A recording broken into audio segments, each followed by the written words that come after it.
والصلاة والسلام على سيد الأنبياء والمرسلين نبينا محمد وعلى آله وصحبه أجمعين أما بعد أعوذ بالله من الشيطان الرجيم بسم الله الرحمن الرحيم لقد كان لكم في رسول الله أسوة حسنة لمن كان يرجو الله واليوم الآخر وذكر الله كثيرا۔ محترم ناظرین کرام، آپ کے سامنے سیرت نبوی کا مختصر تعارف پیش کیا جا رہا ہے، اور ساتھ ہی اسفار نبوی کے بارے میں بھی، اور اسی طرح سے زیارت نبوی کے بارے میں مختصر باتیں رکھی جائیں گی۔ اللہ رب العالمین نے فرمایا لقد كان لكم في رسول الله أسوة حسنة لمن كان يرجو الله واليوم الآخر ذكر الله كثيرا۔ رسول اللہ صلی اللہ علیہ وسلم کی زندگی کے اندر اسوہ حسنہ ہے، بہترین نمونہ ہے اس شخص کے لیے جو اللہ سے ملاقات کی امید رکھتا ہے اور جسے آخرت کے دن کی امید ہے، اور اللہ تعالیٰ کو سب سے زیادہ یاد کرنے والا، یعنی جو حقیقی مومن ہیں ان کے لیے نبی پاک صلی اللہ علیہ وسلم کی زندگی یہ بہترین اسوہ ہے۔ اسی لیے نبی پاک صلی اللہ علیہ وسلم کی زندگی کے بارے میں، آپ کی سوانح کے بارے میں لوگوں کو بتایا جاتا ہے کہ آپ کی سیرت طیبہ کیسی تھی، تاکہ لوگوں کو اس کے بارے میں معلومات ہو اور اسی طرح سے آپ کی زندگی کو آئیڈیل بنا کر کے لوگ اپنی زندگی کو گزاریں۔ چنانچہ سب سے پہلے آپ صلی اللہ علیہ وسلم کی ولادت، مقام ولادت، اس میں گرامی نسب اور حسب اور دیگر چیزوں کے بارے میں اختصار کے ساتھ ہے سب سے پہلے بیان کیا جائے گا، تاکہ آپ صلی اللہ علیہ وسلم سے متعلق مختصر جانکاری ہمیں حاصل ہو جائے، جس کا سب سے جو بہتر اور ضروری فائدہ ہوتا ہے وہ آپ صلی اللہ علیہ وسلم سے ہر مسلمان کو قلبی لگاؤ پیدا ہو جاتی ہے۔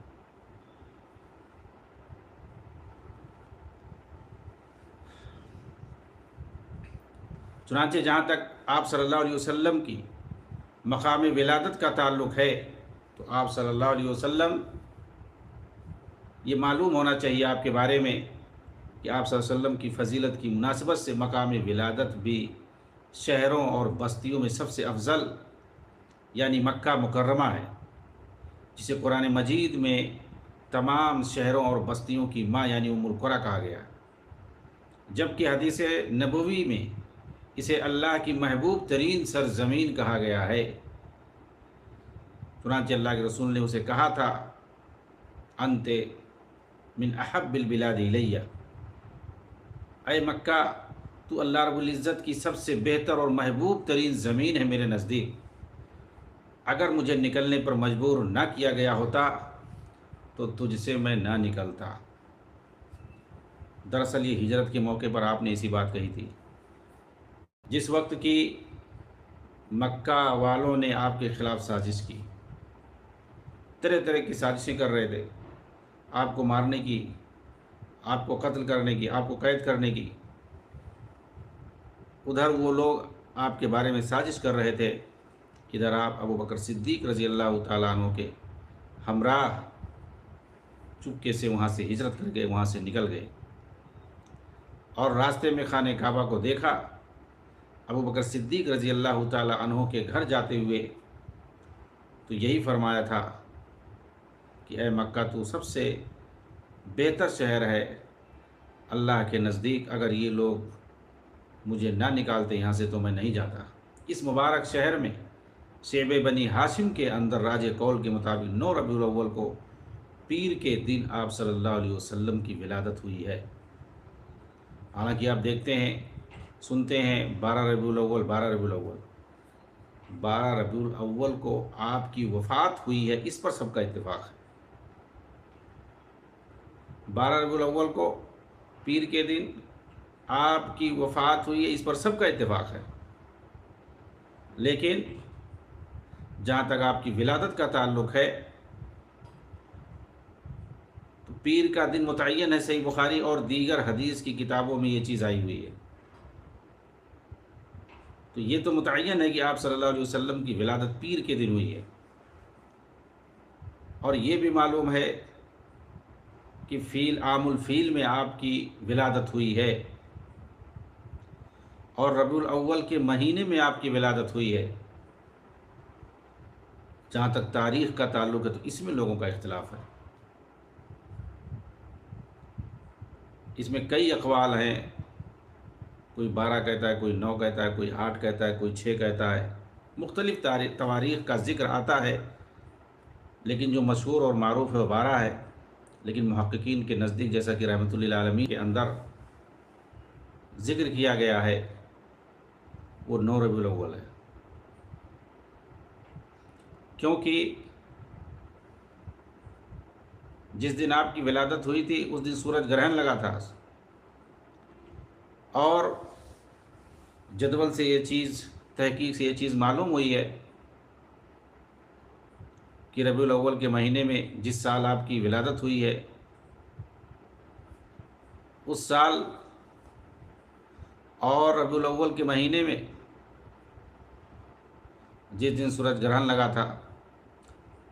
اور جو پیر کا دن تھا، اس مہینے میں جتنے پیر کے دن آتے ہیں اس میں 12 ربیع الاول نہیں پڑتا ہے، اس میں 9 ربیع الاول کی تاریخ پڑتی ہے پیر کا دن۔ لہذا جو صحیح تاریخ ہے محققین کے نزدیک وہ 9 ربیع الاول ہے۔ یہاں پر میں نے تفصیل سے اس لیے بتانے کی کوشش کی ہے کیونکہ بہت سارے لوگ اس کو میلاد النبی کے نام سے مناتے ہیں 12 ربیع الاول کو، حالانکہ اس دن آپ کی وفات ہوئی، یعنی غم کے دن کو خوشی کے دن کے طور پر مناتے ہیں۔ اس کے بعد آتے ہیں نبی صلی اللہ علیہ وسلم کے نام سے متعلق۔ اللہ کے رسول صلی اللہ علیہ وسلم کا اسم گرامی محمد تھا، جس کے معنی تعریف کیا گیا کہ ہیں۔ بے شک وہ اسم بامسمہ تھے، محامد و محاسن کے پیکر اور اخلاق کے اس اعلیٰ مرتبے پر فائز جس کی گواہی اللہ سبحانہ و تعالیٰ نے قرآن مجید میں دی ہے۔ علاوہ ازیں قرآن مجید میں آپ کا نام احمد بھی ذکر ہوا ہے، جبکہ کنیت آپ کی ابوالقاسم تھی۔ اس کے بعد حسب و نسب سے متعلق جب آتے ہیں تو دیکھتے ہیں کہ قبائل عرب میں سب سے زیادہ معزز قبیلہ قریش کے خانوادے بنو ہاشم میں آپ کی ولادت ہوئی ہے۔ حضرت واصلہ ابن اسقر رضی اللہ عنہ سے روایت ہے کہ رسول اللہ صلی اللہ علیہ وسلم نے فرمایا، اللہ تعالیٰ نے اسماعیل کی اولاد میں سے کنانہ کو چنا ہے، اور پھر اس کے بعد کنانہ میں سے قریش کو چنا ہے، اور پھر قریش میں سے بنو ہاشم کو چنا ہے، اور پھر بنو ہاشم میں سے مجھ کو چنا ہے اللہ تعالیٰ نے۔ اس کے بعد عہد طفولت سے بعثت تک کے 40 سالہ دور کا ایک مختصر جائزہ آپ کے سامنے پیش کرتا ہوں۔ رسول اللہ صلی اللہ علیہ وسلم کے والد کا انتقال آپ کی پیدائش سے قبل ہو چکا تھا۔ آپ کے دادا عبد المطلب نے اس دور کے عرب معاشرے کے دستور کے مطابق آپ صلی اللہ علیہ وسلم کو ایک بدوی قبیلے بنی سعد کی خاتون حلیمہ سعدیہ رضی اللہ تعالی عنہ کے حوالے کیا۔ اس دستور سے عربوں کا مقصد یہ ہوتا تھا کہ ان کے بچے فصیح و بلیغ عربی سیکھ سکیں اور دیہات کی صحت بخش فضا میں نشو و نما پا کر بہتر صحت کے حامل ہوں۔ عموماً بچے 2 سال کی عمر تک ان بدوی قبائل میں پرورش پاتے تھے تاکہ رسول اللہ صلی اللہ علیہ وسلم کی ذات مبارکہ کی وجہ سے خانوادہ بی بی حلیمہ رضی اللہ عنہا پر بے شمار برکات کا ظہور ہوا۔ لہذا 2 سال کی مدت پوری ہو جانے کے بعد بھی انہوں نے بی بی آمنہ سے درخواست کی کہ مزید کچھ عرصہ اس بچے کو ان کے پاس رہنے دیا جائے۔ چنانچہ رسول اللہ صلی اللہ علیہ وسلم بی بی حلیمہ کے پاس رہے، عمر طیبہ کے تیسرے سال میں شق صدر کا واقعہ پیش آیا، جس کے بعد بی بی حلیمہ نے انہیں یعنی آپ کو آپ کی والدہ بی بی آمنہ کے حوالے کر دیا۔ 6 سال کی عمر تک آپ صلی اللہ علیہ وسلم والدہ کے پاس رہے، یہاں تک کہ ان کا انتقال ہو گیا، یعنی آپ کی والدہ کا اس وقت انتقال ہو گیا۔ اس کے بعد آپ کے دادا عبد المطلب نے آپ کی پرورش کی۔ آپ صلی اللہ علیہ وسلم کی عمر 8 سال اور چند ماہ تھی کہ عبد المطلب کا بھی انتقال ہو گیا، اور ان کی وصیت کے مطابق ان کے بیٹے ابو طالب نے آپ کی کفالت کی، جو کہ آپ کے چچا تھے۔ نہ صرف بعد از بعثت و نبوت بلکہ قبل از بعثت کی حیات طیبہ بھی ہر لحاظ سے کامل و اکمل صفات حسنہ سے متصف تھی۔ چنانچہ قبل از نبوت ہی رسول اللہ صلی اللہ علیہ وسلم کو صادق اور امین کا لقب دیا گیا، اور اہل مکہ آپ کے مکارم اخلاق کے دل و جان سے قائل تھے۔ آپ کی عادات مبارکہ عہد طفولت ہی سے دوسرے بچوں سے جدا تھی۔ چنانچہ آپ کے دادا عبد المطلب اپنے بیٹوں سے جب وہ ان کے احترام کے پیش نظر آپ صلی اللہ علیہ وسلم کو ان کے قریب بیٹھنے سے منع کرتے تو کہتے کہ میرے اس بیٹے کو چھوڑ دو، واللہ اس کی شان نرالی ہے، کیونکہ آپ کے اندر کچھ ایسی چیزیں ظاہر ہوتی تھیں اور ایسا لگتا تھا کہ آپ کی شان نرالی ہوتی تھی، اور چونکہ وہ بزرگ تھے، تجربہ کار تھے، وہ اس چیز کو سمجھ رہے تھے، اپنی چھٹی حس کا استعمال کر کے اور تجربات کے ذریعے سے اپنی پاکیزگی طبع کی بنا پر رسول اللہ صلی اللہ علیہ وسلم ہمیشہ ان خرافات سے دور رہے جنہیں اس معاشرے نے فخریہ طور پر اپنا رکھا تھا، چاہے وہ فحش کام ہو یا بدعت و خرافات ہوں یا شرک و کفر ہو یا بت پرستی ہو یا شراب نوشی ہو، قتل و غارت گری ہو، تمام چیزوں سے آپ دور رہتے تھے۔ ان کا ارتکاب معیوب سمجھا جاتا تھا۔ بتوں کی پوجا، شراب نوشی، معمولی باتوں پر قتل و غارت گری جیسے قباح سے آپ کنارہ کش رہے، البتہ آپ اچھے کاموں میں پیش رہتے، جس کی ایک مثال حلف الفضول میں آپ کی شرکت ہے۔ اس میں متعدد عرب قبائل نے آپس میں اس بات کا عہد کیا تھا کہ مکہ میں جو بھی مظلوم نظر آئے گا، خواہ اہل مکہ میں سے ہو یا باہر سے آیا ہوا ہو، کسی کا مہمان ہو یا مسافر، اس کی مدد کی جائے گی اور غاصب اور ظالم سے اسے اس کا حق دلوایا جائے گا۔ اسی حلف الفضول کے بارے میں منصب رسالت پر فائز ہونے کے بعد آپ صلی اللہ علیہ وسلم نے فرمایا تھا کہ میں عبداللہ ابن جدعان کے مکان پر ایسے معاہدے میں شریک ہوا تھا کہ مجھے اس کے عوض سرخ اونٹ بھی پسند نہیں، اور اگر آج دور اسلام میں اس طرح کے عہد و پیمان کے لیے مجھے بلایا جائے گا تو میں اس پر لبیک کہوں گا۔ دراصل قبیلہ بنو زبید جو کہ یمن کا قبیلہ ہے، وہاں سے ایک شخص آیا ہوا تھا مکہ کے اندر کچھ چیزیں خریدنے اور بیچنے کے لیے۔ ایک مکی شخص نے اس آدمی کا، اس یمنی شخص کا سامان خریدا اور اس کے بعد پیسہ فوری طور پر نہیں دیا، مؤخر کر دیا۔ وہ بندہ اس کے گھر کے چکر کاٹتا رہا، مگر وہ ٹال مٹول کرتے رہا اور پیسہ نہیں دے رہا تھا۔ مکہ کے سرداروں کے پاس اور دیگر بڑے لوگوں کے پاس اس نے جا کر کے منت سماجت بھی کی اور کھڑے ہو کر کے لوگوں کو آواز بھی دی، پکارا بھی، فریاد بھی کیا، لیکن کسی نے اس کی بات نہیں سنی۔ اتفاق سے مکہ کے اندر خانہ کعبہ کی صحن میں مکہ کے کچھ شرفا قسم کے لوگ اکٹھا ہوئے اور ان لوگوں نے عہد کیا اور یہ کہا کہ یہ مکہ والوں کے لیے بڑی بے عزتی اور رسوائی اور ذلت کی بات ہے کہ باہر سے ایک شخص آیا ہوا ہے اور مکہ کے ایک شخص نے اس کا مال دبا لیا، اس کا پیسہ دبا لیا، دے نہیں رہا ہے۔ پوری دنیا کے لوگ یہاں آتے ہیں، کتنی ہماری بے عزتی ہوگی۔ اس لیے ان لوگوں نے عہد کیا کہ اس کا پیسہ دلوا کے رکھیں گے۔ چنانچہ ان لوگوں نے مل کر کے اس کا پیسہ دلوایا، اور سب نے یہ عہد کیا عبداللہ بن جدعان کے گھر میں جا کر کے، جو کہ بڑا نیک آدمی تھا اور لوگوں کو کھانا کھلاتا تھا، لوگوں کے ساتھ اچھا سلوک کرتا تھا، صلح جوئی کا خوگر تھا۔ اس کے گھر میں یہ میٹنگ رکھی گئی حلف الفضول کی، اور پھر اس کے بعد اس میٹنگ کے اندر موجود سارے لوگوں نے، جس میں کہ اللہ کے رسول بھی شامل تھے، یہ عہد کیا کہ مکہ کے اندر کوئی بھی اگر مظلوم آئے گا، نظر آئے گا، کسی پر اگر ظلم ہوگا تو اس کو یوں ہی نہیں چھوڑا جائے گا، غاصب اور ظالم سے اس کا حق دلوا کر رکھا جائے گا، دلوا کر کے چھوڑیں گے۔ اسی جو ہے حلف الفضول اور اسی معاہدے کے بارے میں جو کہ دور جاہلیت میں واقعہ پیش آیا تھا، تو یہ آپ صلی اللہ علیہ وسلم کی سے فضیلت ثابت ہوتی ہے۔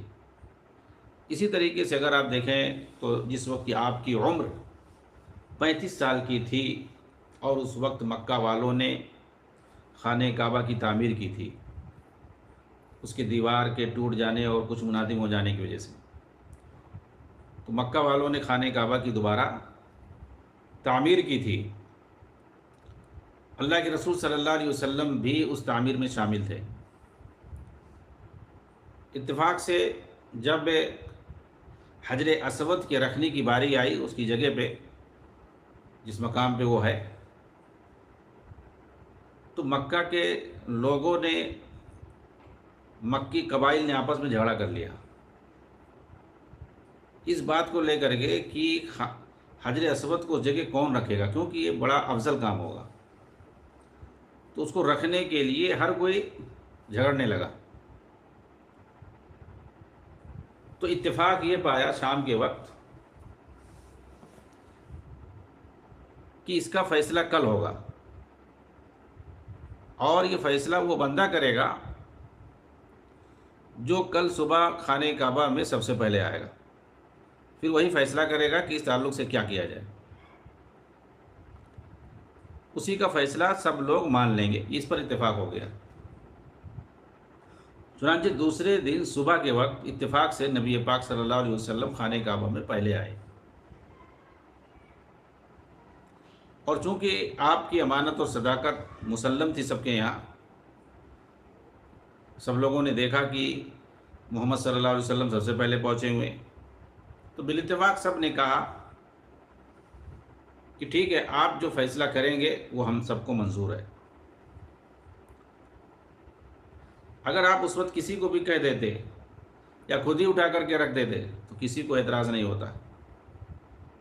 یا مکہ والوں میں سے کسی کے بارے میں بھی کہہ دیتے کہ فلاں اٹھا کے رکھ دے، کسی کو اعتراض نہیں ہوتا۔ لیکن آپ نے بڑی حکمت سے کام لی۔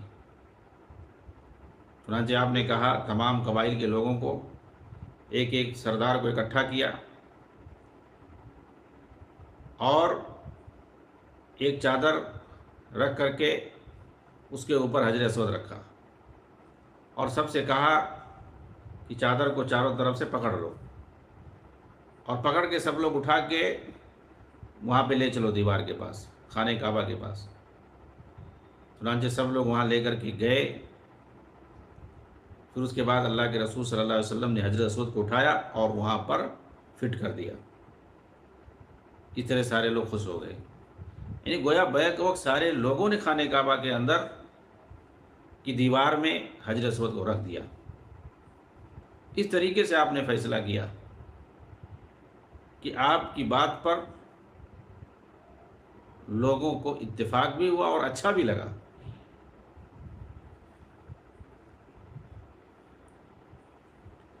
تو یہ تو رسالت اور بعثت کے پہلے کا واقعہ ہے۔ اب اس کے بعد جو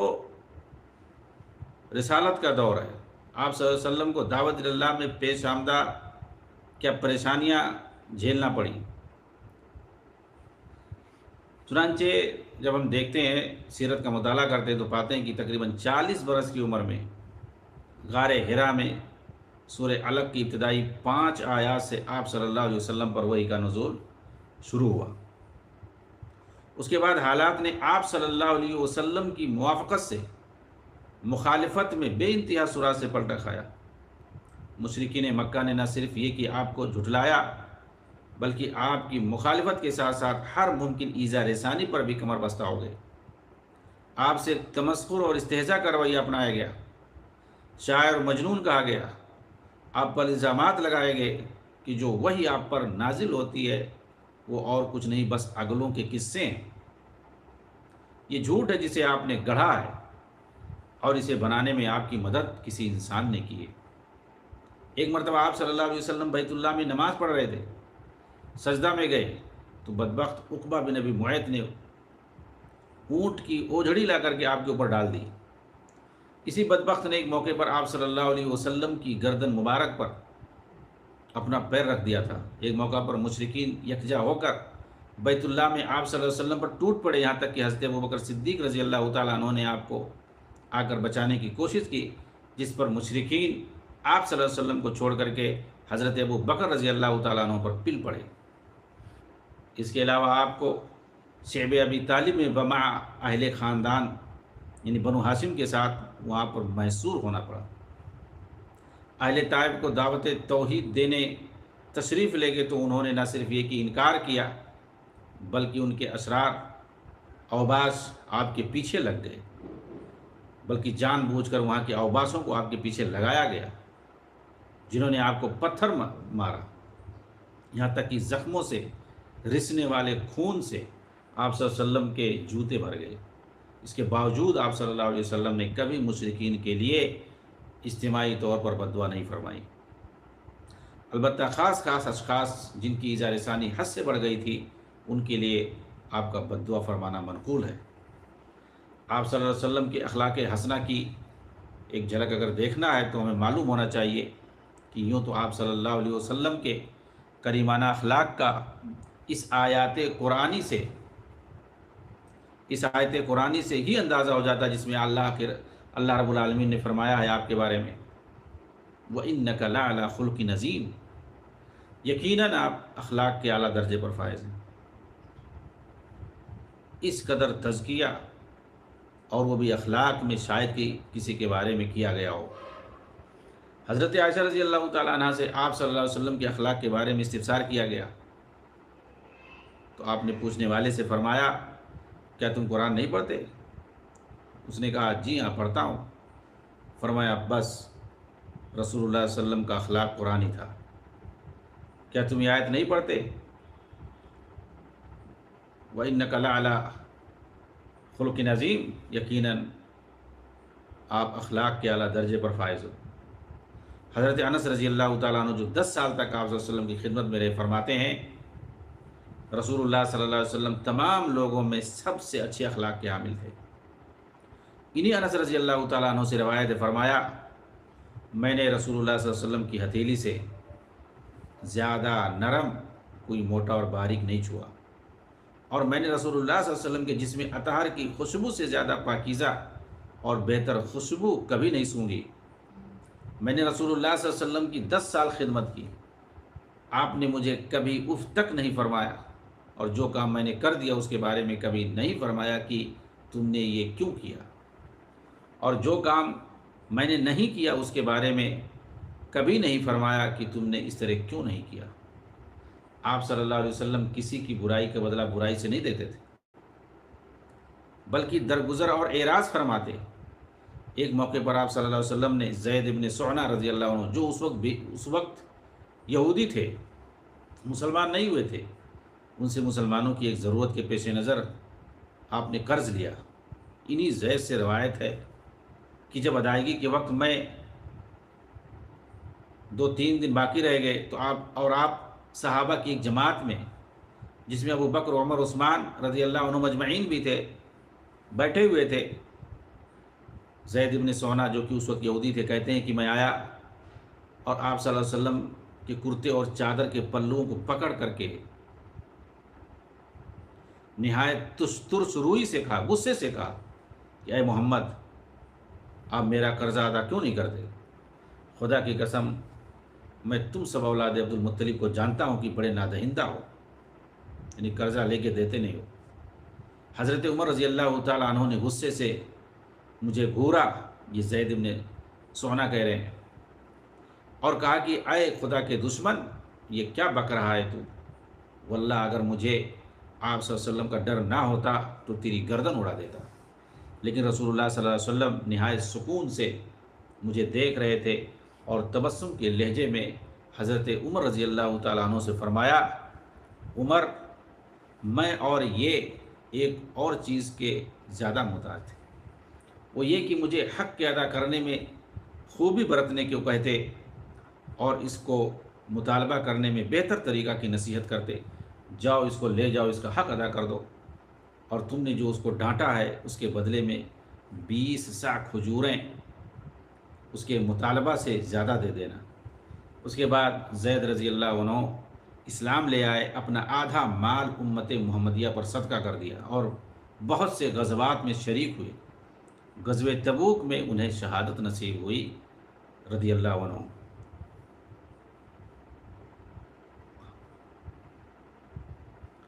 حضرت عائشہ رضی اللہ تعالیٰ عنہ سے روایت ہے، فرمایا، میں نے کبھی نہیں دیکھا کہ آپ صلی اللہ علیہ وسلم نے اپنی ذات کے لیے کبھی کسی کے ظلم کا بدلہ لی، اپنی ذات کے لیے کبھی کسی سے نہیں بدلہ لیتے تھے۔ البتہ اللہ کی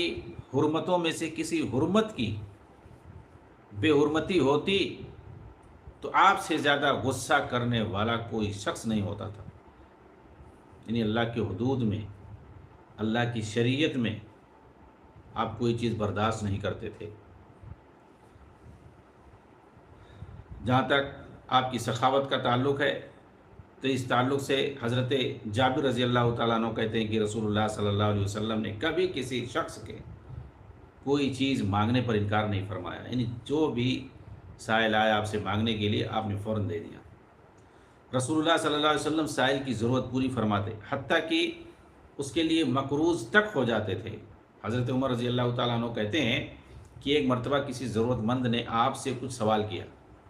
آپ نے ارشاد فرمایا، میرے پاس تو اس وقت کچھ موجود نہیں ہے،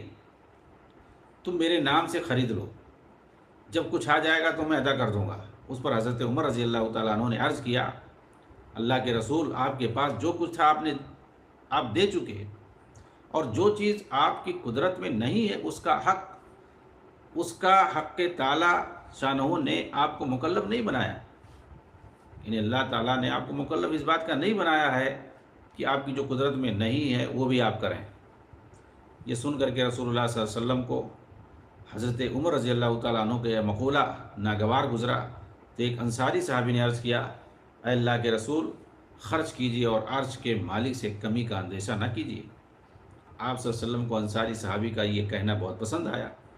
آپ نے تبسم فرمایا، جس کا اثر چہرے مبارک پر ظاہر ہوا۔ آپ نے ارشاد فرمایا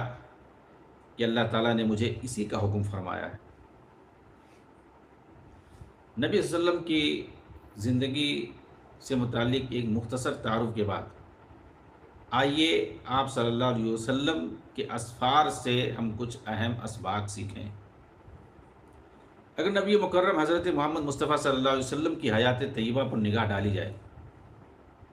تو معلوم ہوگا کہ مالک کل یعنی اللہ رب العالمین نے آپ صلی اللہ علیہ وسلم کی ذات بابرکت کو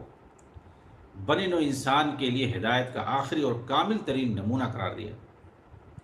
اور اس بات کا بارہا اعتراف کیا گیا ہے کہ فقط آپ صلی اللہ علیہ وسلم کی ذات اقدس ہی نہیں اس جہان کے لیے بلکہ تمام جہانوں کے لیے اخلاق حسنہ کا اعلیٰ اور کامل نمونہ ہے، جس سے ہر عمر، ہر طبقہ اور ہر دور کے لوگ ہر شعبۂ زیست میں رہنمائی لے کر کامیابی و کامرانی حاصل کر سکتے ہیں۔ آپ صلی اللہ علیہ وسلم نے زندگی کے ہر میدان عمل میں بہترین مثالیں فراہم کر کے بنی نوع انسان کی محدود سی عقل کو لامحدود ذات سے روشناس کروا کر جو احسان عظیم کیا ہے، اس کی مثال نابغہ روزگار کی سی ہے۔ آپ صلی اللہ علیہ وسلم نے نہ صرف معلم کی حیثیت سے بلکہ بطور مبلغ بھی اس طرح خدمات انجام دیں کہ جس کی نظیر ملنا مشکل ہی نہیں بلکہ ناممکن ہے۔ اسی طرح محبوب خدا حضرت محمد مصطفیٰ صلی اللہ علیہ وسلم نے اپنی زندگی میں جن جنگوں میں شرکت کی اور بہادری، دلیری، شجاعت کا مظاہرہ کیا، ان میں بھی ہمارے لیے شجاعت، دلیری، صبر و استقامت، حکمت و تدبیر، انسانیت کی خدمت، نرم دلی اور رحم دلی اور حالات کا مردانہ وار مقابلہ کرنے جیسے بہترین اسباق پوشیدہ ہیں۔ بے شک حیات نبوی کا ہر ایک پہلو اور قدم بھی حکمت سے خالی نہیں ہے۔ آپ صلی اللہ علیہ وسلم کے ہر عمل میں نوع انسانی کے لیے زندگی کے کسی نہ کسی مشکل شعبے میں رہنمائی کا عنصر موجود ہے، جس سے استفادہ کر کے دنیا و آخرت کی زندگی کو بہترین بنایا جا سکتا ہے۔ حسن یوسف دم عیسیٰ ید بیضا داری، آنچ خوبہ ہما دارن تو تنہا داری۔ ویسے تو حضرت محمد صلی اللہ علیہ وسلم کی پوری حیات مبارکہ ہی ہمارے لیے ایک رول ماڈل ہے، لیکن جو حکمتیں اور اسباق آپ کی ہجرت، غزوات اور اسفار میں پنہا ہیں، وہ ہمارے لیے کسی مشعل راہ سے کم نہیں۔ نبی اکرم صلی اللہ علیہ وسلم نے جن مختلف مقامات کے اسفار کیے ہیں، ان میں مکہ مکرمہ، مدینہ منورہ، طائف، بدر، احد، خیبر، حنین، حبشہ، فتح مکہ، تبوک، سفر جعرانہ اور یمن وغیرہ شامل ہیں۔ ان کے علاوہ آپ صلی اللہ علیہ وسلم نے مختلف قبائل اور علاقوں کا بھی سفر کیا ہے، جیسے کہ نجران اور غزوہ تبوک کے دوران مختلف مقامات پر بھی آپ تشریف لے گئے۔ آپ صلی اللہ علیہ وسلم کے تمام اسفار دعوت و تبلیغ سے لے کر تجارت کی غرض پر مبنی تھے۔ چنانچہ آپ نبوت سے پہلے اپنے چچا ابو طالب کے ساتھ تجارت کی غرض سے ملک شام سفر پر جاتے تھے، اور پھر بعد میں جب آپ بالغ ہو گئے، 20-25 سال کے ہو گئے، حضرت خدیجہ رضی اللہ تعالی عنہ جو کہ ایک معزز خاتون تھی، آپ تاجر پیشہ تھیں، کسی نہ کسی کو آپ بھیجتی تھی ملک شام اپنا مال تجارت دے کر کے۔ نبی صلی اللہ علیہ وسلم کے بارے میں جب سنا کہ بڑے امانت دار ہیں، امین اور صادق ہیں، تو اپنا مال تجارت آپ صلی اللہ علیہ وسلم کے حوالے کر دیا اور اپنے غلام میسرہ کو ساتھ میں بھیج دیا۔ تو آپ حضرت خدیجہ کے مال تجارت کو لے کر کے ملک شام گئے اور وہاں سے نفع کما کر کے آئے۔ آپ کے اخلاق کو، آپ کی امانت داری اور سچائی ہی کو دیکھ کر کے حضرت خدیجہ رضی اللہ تعالی عنہا کے خاندان کی طرف سے آپ کو پسند کیا گیا شادی کے لیے۔ بہرحال اس تعلق سے اگر دیکھا جائے تو آپ صلی اللہ علیہ وسلم نے پہلا سفر تجارت جو کہ تجارت کی غرض سے کیا تھا، جس میں آپ صلی اللہ علیہ وسلم سیدہ خدیجہ طاہرہ رضی اللہ تعالی عنہا کا سامنے تجارت لے کر ملک شام کی طرف گئے تھے۔ یہ سفر نبی اکرم صلی اللہ علیہ وسلم کی امانت، صداقت، لین دین میں انصاف پسندی اور اخلاقی اقدار کی بہترین عکاسی کرتا دکھائی دیتا ہے، جیسا کہ اس سے پہلے ذکر کیا گیا، اور یہ بھی بتاتا ہے کہ امانت و صداقت اور انصاف پسندانہ طبیعت کس طرح لوگوں کے دل میں مقام و مرتبہ پیدا کرتی ہے۔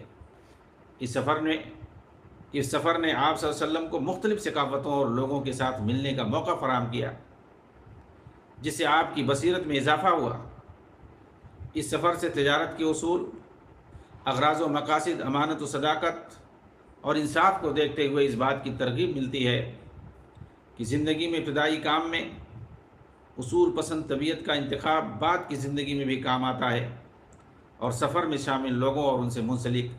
دیگر لوگوں پر بھی دیر پا اثرات مرتب کرتا ہے۔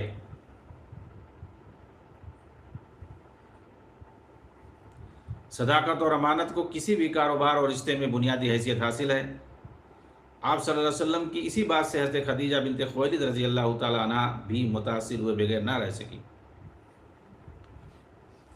نبی کریم صلی اللہ علیہ وسلم نے ملک شام کے بعد ایک اہم اور قابل ذکر سفر مدینہ منورہ کی جانب کیا۔ یہ سفر ہجرت مدینہ کے نام سے بھی مشہور ہے۔ جب آپ صلی اللہ علیہ وسلم کی محبوب سرزمین مکہ مکرمہ میں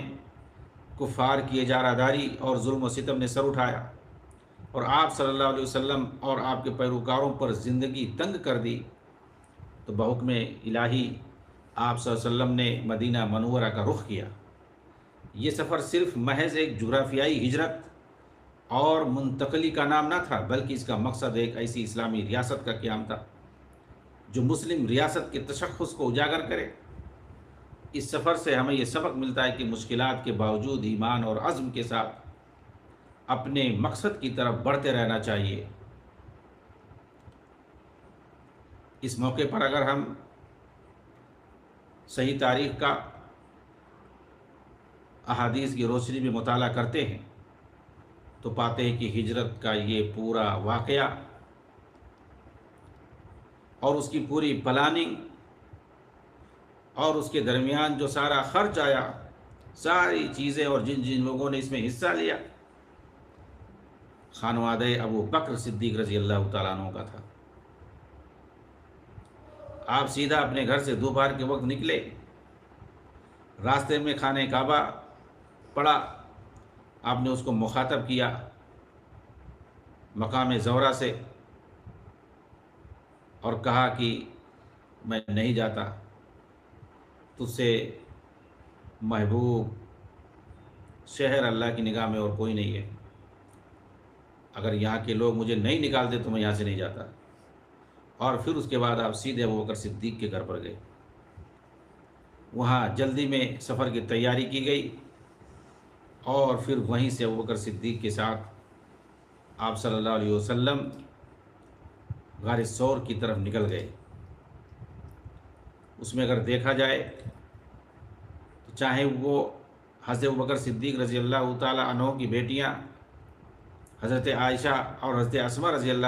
عنہما ہوں، یا آپ کے لڑکے عبید اللہ ہوں، یا اسی طریقے سے آپ کے غلام عامر بن فہیرہ ہوں، یہ سارے لوگ، ان سارے لوگوں نے مل کر کے اس میں تعاون کیا ہر طرح کا، اور وہیں سے آپ نے ہجرت کی ہے۔ بتانے کا مقصد یہ ہے کہ ہجرت سے متعلق جو ایک پورا واقعہ بیان کیا جاتا ہے نبی پاک صلی اللہ علیہ وسلم سے متعلق، کہ کیسے آپ گھر سے نکل رہے تھے تو اپنی جگہ پہ حضرت علی کو سلا دیا، اور آپ کا گھر تمام لوگ گھیرے ہوئے تھے مکہ والے، ان کے اوپر مٹی پھینک کر کے آپ چلے گئے، جو کہ صبح صادق یعنی فجر سے پہلے کا وقت بتایا جاتا ہے، یعنی اپنی جگہ پر حضرت علی کو سلا دیا۔ تو یہ واقعہ بالکل جھوٹا ہے، من گھڑت ہے، گڑھا ہوا ہے، اس کی کوئی حیثیت نہیں ہے۔ سارا واقعہ جو بھی ہجرت کا ہوا ہے، دوپہر کے وقت جس وقت کی مکہ کے سردار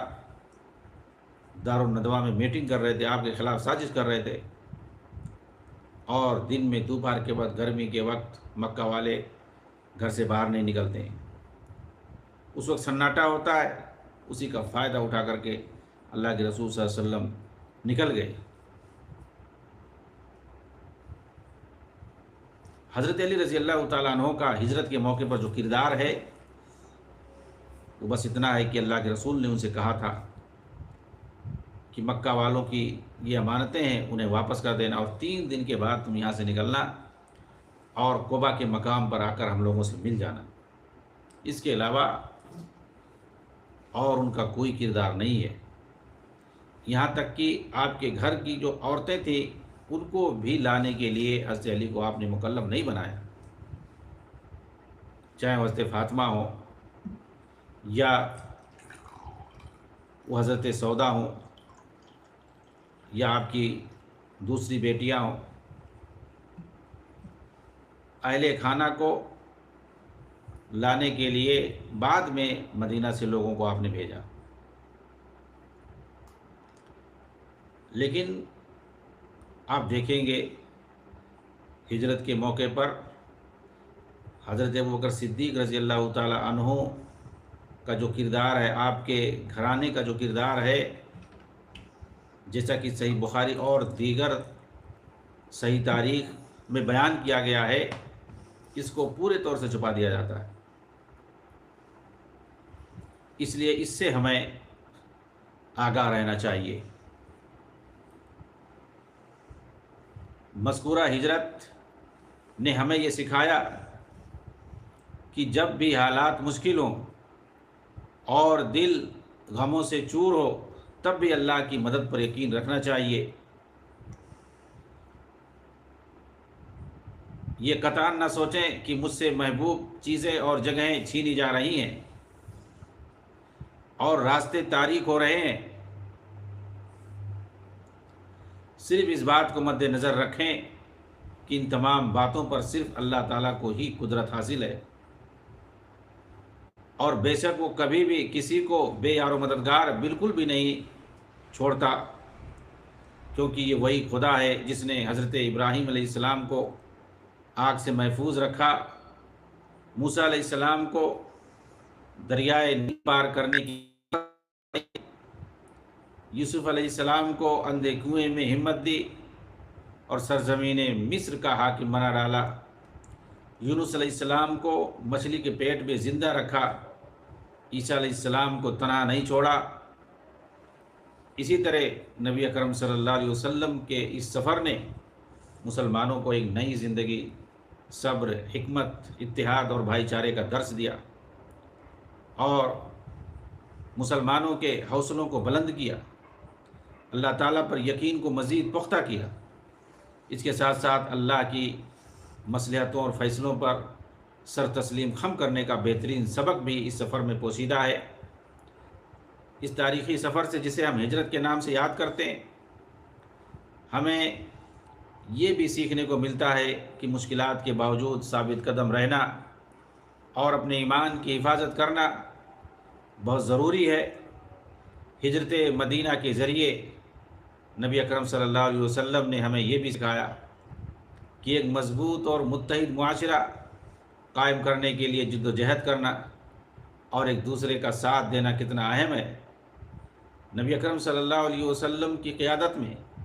مسلمانوں نے ایک مثالی معاشرتی نظام قائم کیا جو آج بھی ہمارے لیے رہنمائی کا ذریعہ ہے۔ بے شک اتحاد اور اتفاق کسی بھی قوم کو مضبوط اور مستحکم بنانے میں اہم کردار ادا کرتے ہیں۔ آپ صلی اللہ علیہ وسلم نے ایک اور اہم سفر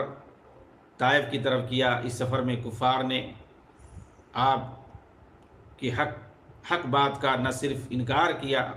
یعنی جو دعوت توحید دینے کے لیے گئے تھے، بلکہ آپ صلی اللہ علیہ وسلم کو اوباس لوگوں کے ذریعے ظلم و ستم کا نشانہ بھی بنایا، یہاں تک کہ نبی اکرم صلی اللہ علیہ وسلم کا بدن دعوت حق کے رد عمل کے نتیجے میں لہولہان ہو گیا، لیکن پھر بھی حق کا راستہ نہیں چھوڑا۔ اس سفر میں ایک اہم بات اور سبق یہ ہے کہ حق کی راہ میں مشکلات کا سامنا کرنا پڑ سکتا ہے، لیکن صبر، استقامت اور اللہ کی رضا کے لیے کوشش کبھی بھی ترک نہیں کرنی چاہیے۔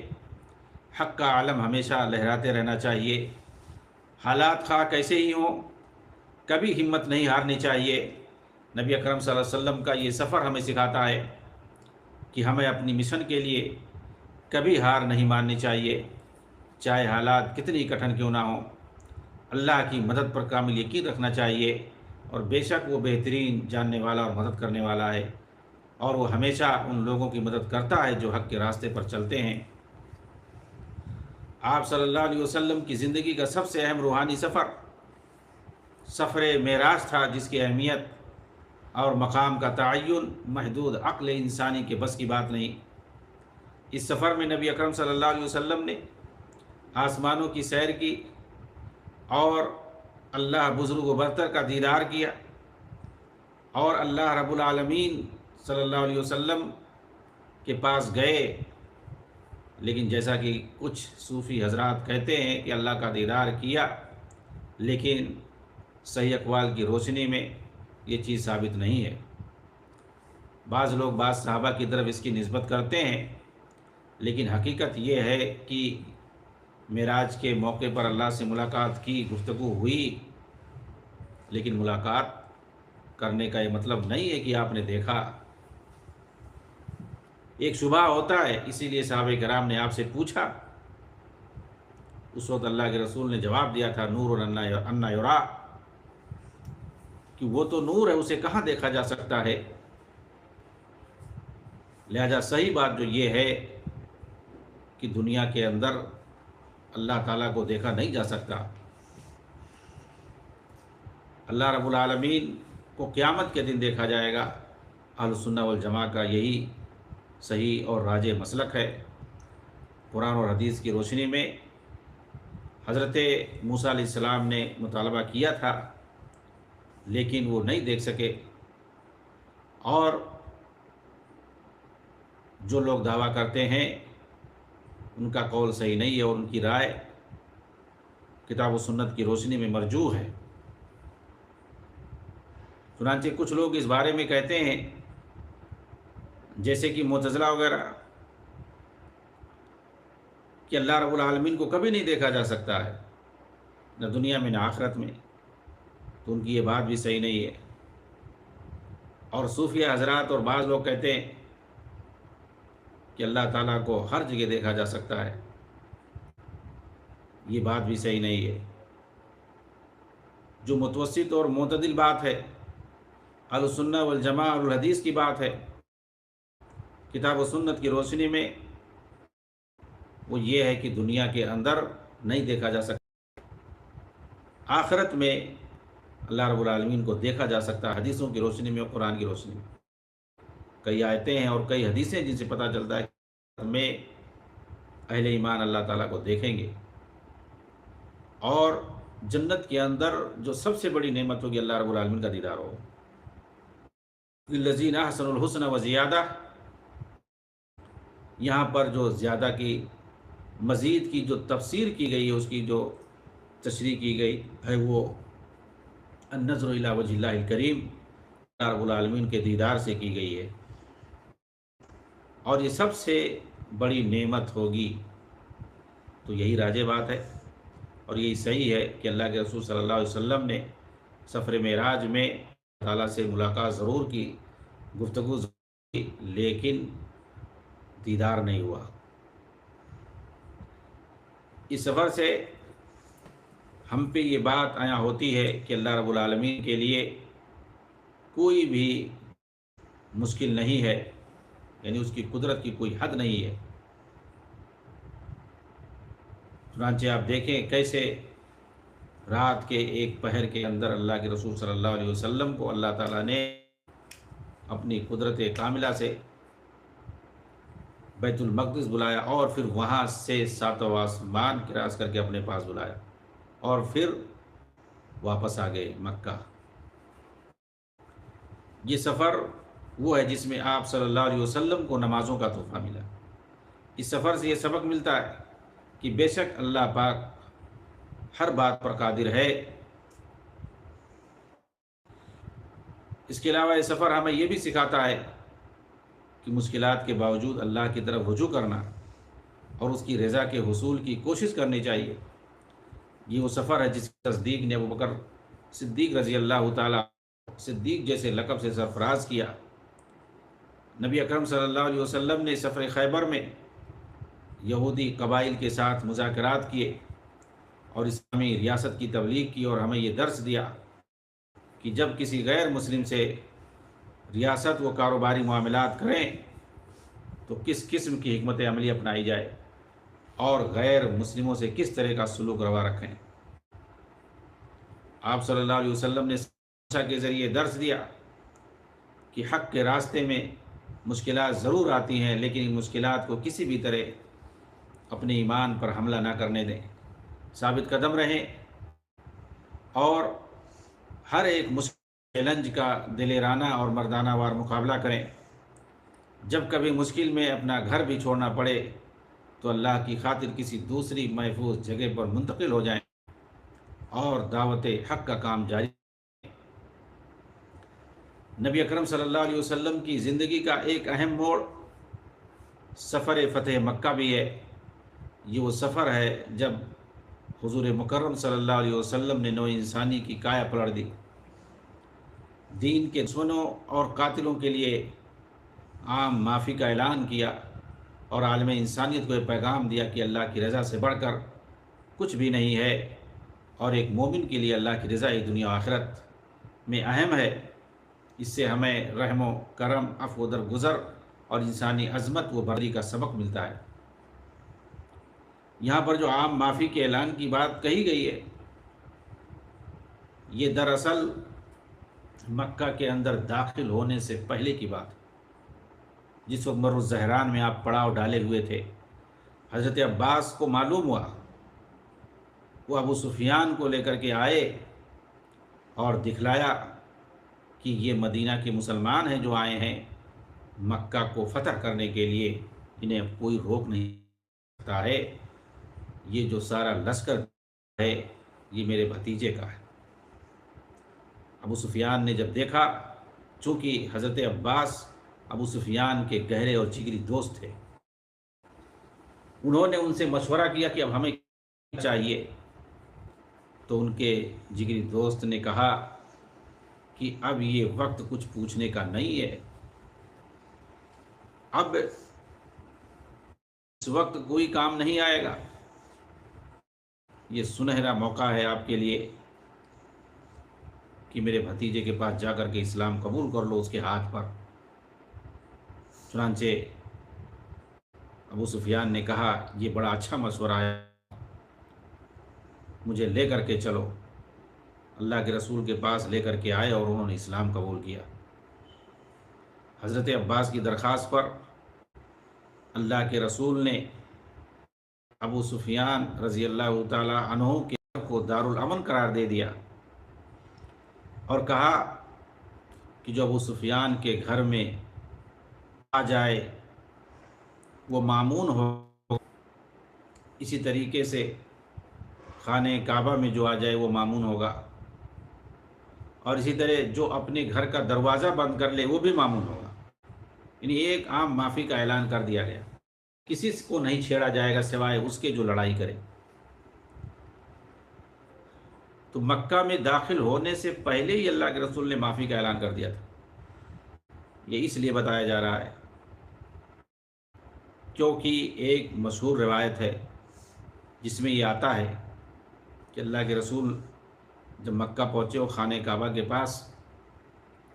مکہ والوں کو اکٹھا کیا اور ان سے کہا کہ اب تمہارے ساتھ جائے، تو ان لوگوں نے کہا کہ آپ اچھے آدمی، آپ اچھا ہی سلوک کریں گے، تو آپ نے کہا اذهبوا فانتم الطلقاء، کہ جاؤ تم کو میں معاف کرتا ہوں، تم لوگ آزاد ہو۔ یہیں سے اسی روایت سے اس وقت مکہ فتح مکہ کے وقت دو تین ہزار لوگ جو وہاں پر مسلمان ہوئے تھے، ان لوگوں کو طلقاء کہا جاتا ہے، اور اس کو غلط طریقے سے استعمال ہوتا ہے، اور خاص طور سے بنی امیہ کے لوگوں کے بارے میں، جبکہ یہ روایت صحیح ہے ہی نہیں اور غیر معقول بات ہے متن کے اعتبار سے بھی، کیونکہ جب ایک بار آپ نے معافی کا اعلان کر دیا تو دوبارہ اس طرح سے بلا کر کے اور ان سے ایسی بات کہنا کیا معنی رکھتا ہے؟ لہٰذا اس روایت کو بنیاد بنا کر کے انہیں طلقاء کہا جاتا، اور کہا جاتا وہ صحابی نہیں تھے، انہوں نے تلوار کے زور پر اسلام قبول کیا، جبکہ یہ جھوٹ ہے، فراڈ ہے۔ اگر وہ حقیقت میں مسلمان ہوئے تھے، تلوار کی زور پر ایمان لاتے، تو اللہ کے رسول صلی اللہ علیہ وسلم وہاں زیادہ دن نہیں تھے، تو 3 ہفتے کے بعد وہاں سے واپس چلے آئے اور والوں کے ہی حوالے کر دیا مکہ کو، خانہ کعبہ کا متولی مکہ والوں ہی کو بنایا، اور مکہ کا گورنر مکہ والوں ہی کو بنایا، بلکہ بنو امیہ کے ایک نوجوان عتاب بن اسید کو بنایا، ابو سفیان کو یمن کے ایک علاقے نجران کا گورنر بنایا۔ تو اگر وہ مخلص نہ ہوتے تو خانہ کعبہ اور مکہ کی، جس کے بعد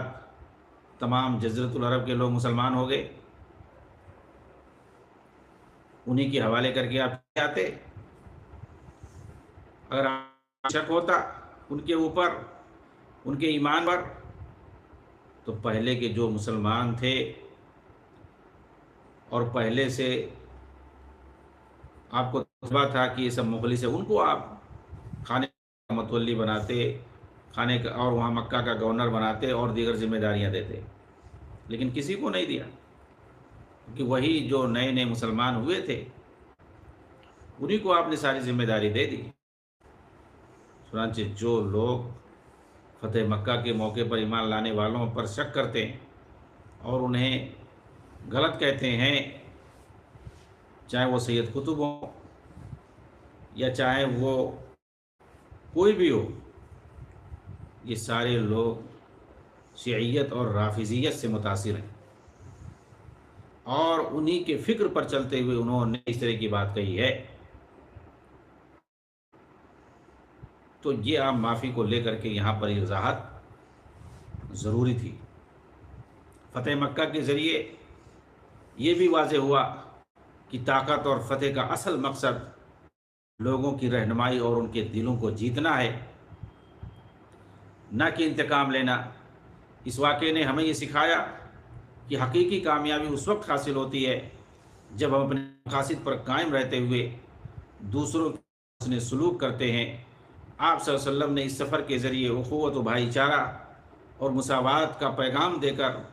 تمام انسانوں کو احترام سکھایا۔ اس کے علاوہ نبی اکرم صلی اللہ علیہ وسلم نے جب سفر کیا اور خطبہ حجۃ الوداع کے موقع پر جو خطاب کیا، اس میں اتحاد، اتفاق، ایثار و عظمت انسانی کا پیغام دیا، مساوات، بھائی چارہ، استقامت، عدل و انصاف کا پیغام دیا، بنیادی انسانی حقوق پر زور دیا۔ یہ تمام باتیں اس جانب اشارہ کرتی ہیں کہ آپ صلی اللہ علیہ وسلم نے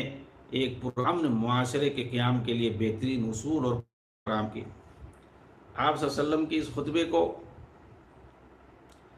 میگنا کارٹا سے زیادہ اہمیت اسی بنا پر حاصل ہے کہ آپ نے عظمت انسانیت پر زور دیا تھا۔ بحیثیت مجموعی نبی کریم صلی اللہ علیہ وسلم نے جتنے بھی اسفار کیے، ان کا اولین مقصد دین اسلام کی تبلیغ و اشاعت ہی تھا۔ آپ صلی اللہ علیہ وسلم نے بنی ہوئے انسان کو اپنے تمام ان اسفار سے کامیاب زندگی گزارنے اور کاروبار کرنے کے بہترین اصول اور طریقے سکھائے۔ آپ نے ان اسفار کے توسط سے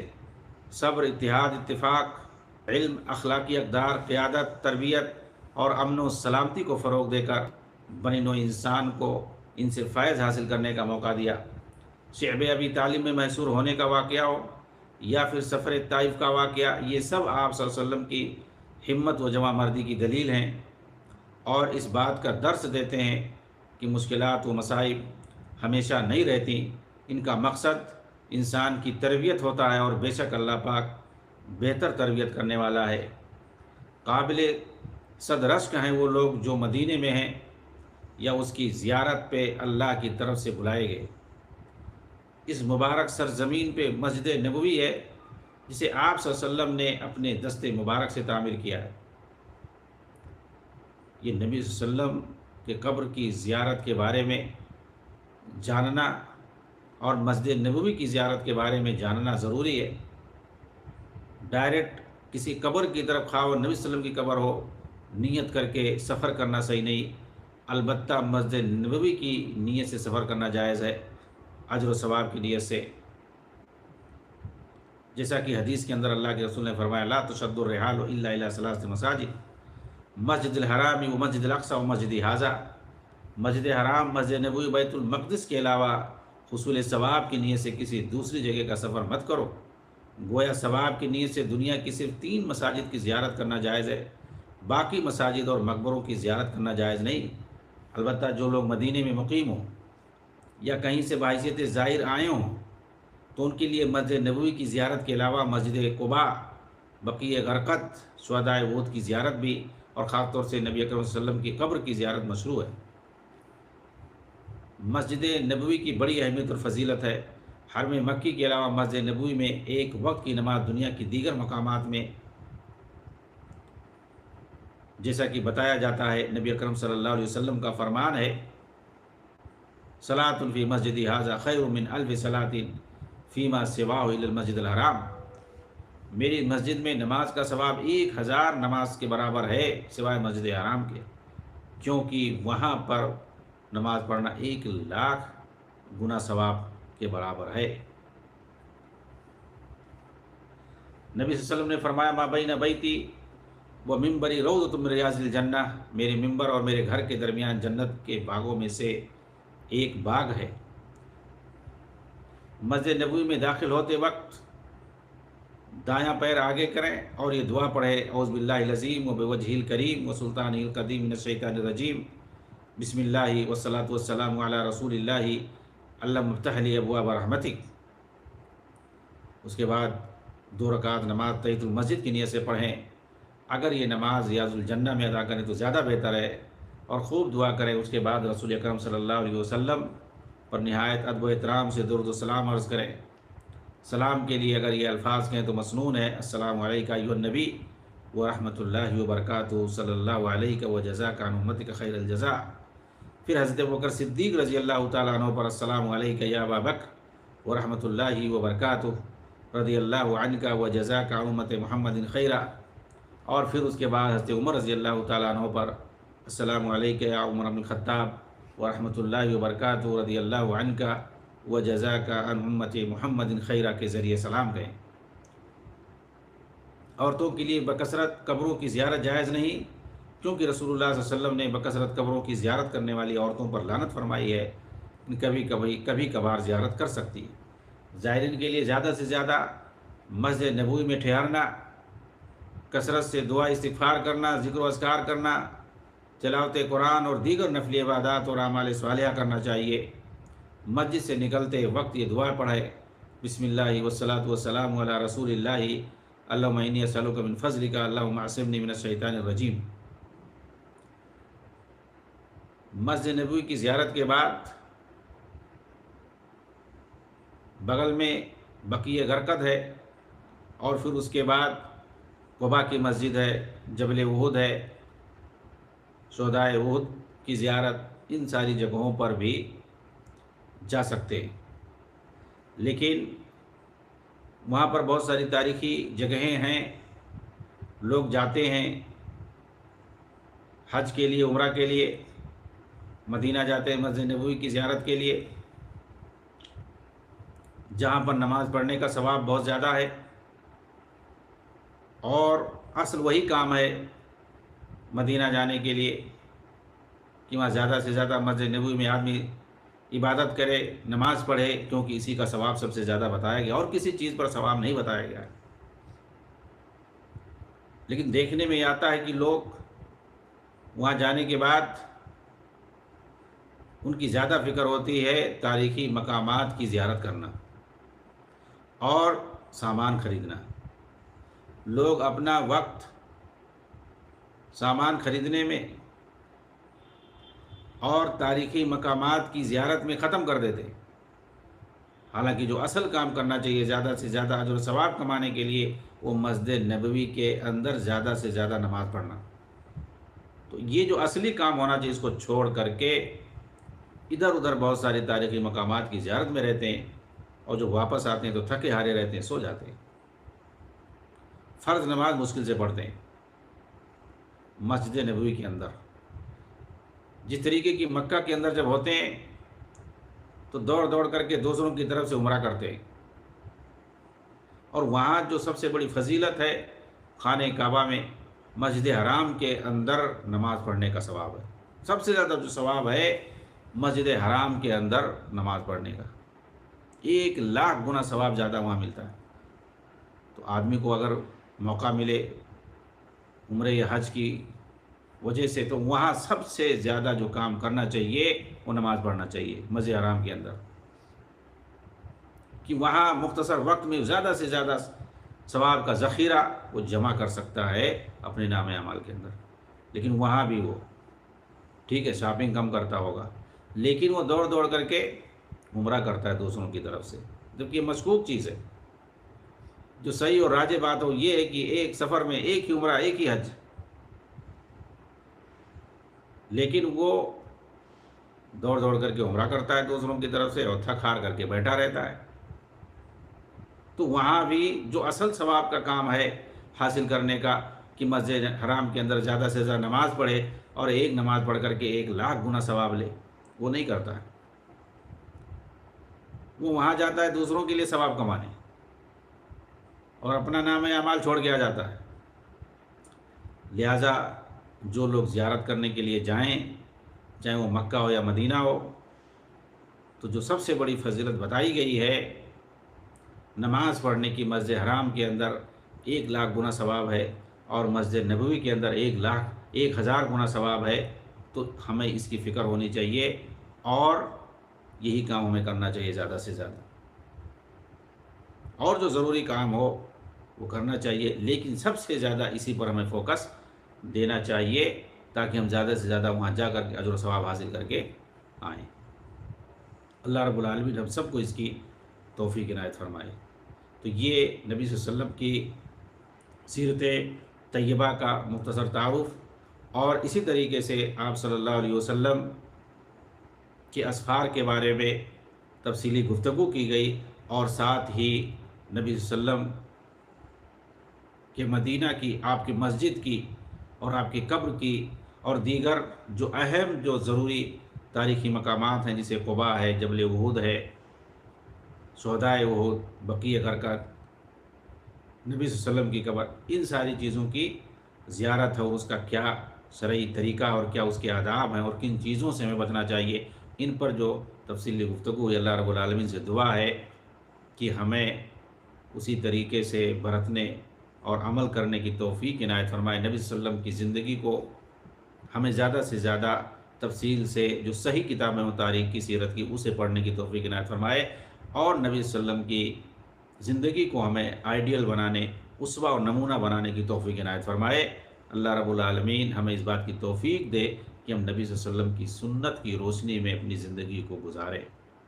وآخر دعوانا ان الحمد للہ رب العالمین، والسلام علیکم ورحمۃ اللہ وبرکاتہ۔